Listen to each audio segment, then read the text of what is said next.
written on the heart. Living spiritual faith in the midst of traditions. God said to Habakkuk, "Write the vision, make it plain on tablets, so that he may run who reads it." Habakkuk 2 verse 2. God's instructions is clear. Faith must be understood and lived out, not merely practiced as tradition. This aligns with God's promise. "I will put my law within them, and I will write it on their hearts." Jeremiah 31 verse 33. God then declared an eternal principle: "The righteous shall live by faith." Habakkuk 2 verse 4. Throughout history, people have expressed faith in different ways, through prayer, worship, and sacred gestures such as the sign of the cross.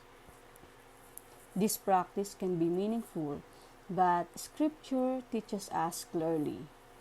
1 Samuel 16 verse 7, "Many looks at the outward appearance, but the Lord looks at the heart." Faith is not measured by the movement of hands, but by the trust of the heart. God never said that the righteous would live by symbols, traditions, or outward acts, but by faith. 2 Corinthians 5 verse 7, "For we walk by faith, not by sight." The sign of the cross can serve as a reminder of Christ's sacrifice and the presence of the Trinity.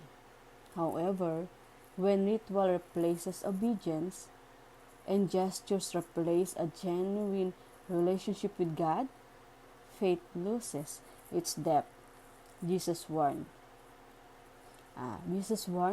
Matthew 15 verse 8, "These people honor me with their lips, but their hearts are far from me."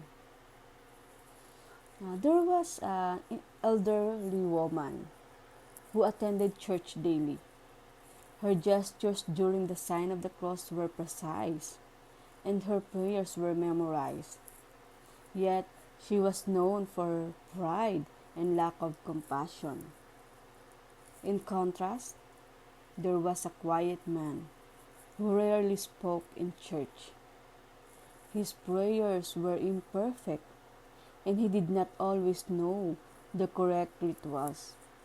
But when someone was hungry, he gave first. When someone was hurting, he helped first. When someone needs forgiveness, he forgave first. This reflects what James wrote. James 2 verse 18, "Show me your faith apart from your works, and I will show you my faith by my works." One day, someone said, "He is not always in church, but he seems to be the one truly worshiping." Here we see the difference between habitual religion and faith that is lived out. Today, it is easy to fall into repetitive religion, praying without trusting, worshiping without obeying, performing rituals without transformation.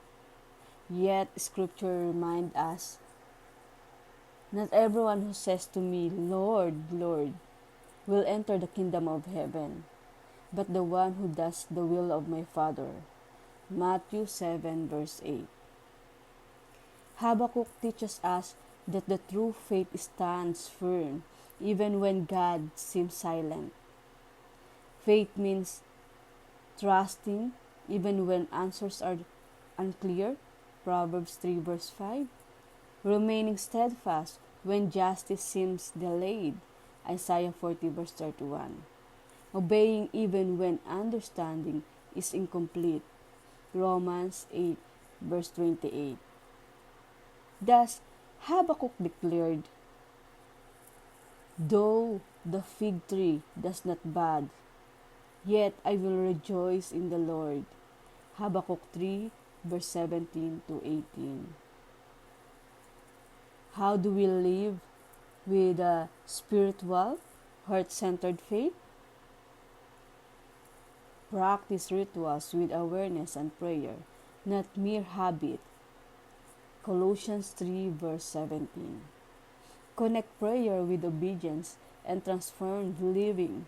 Romans 12 verse 1 to 2.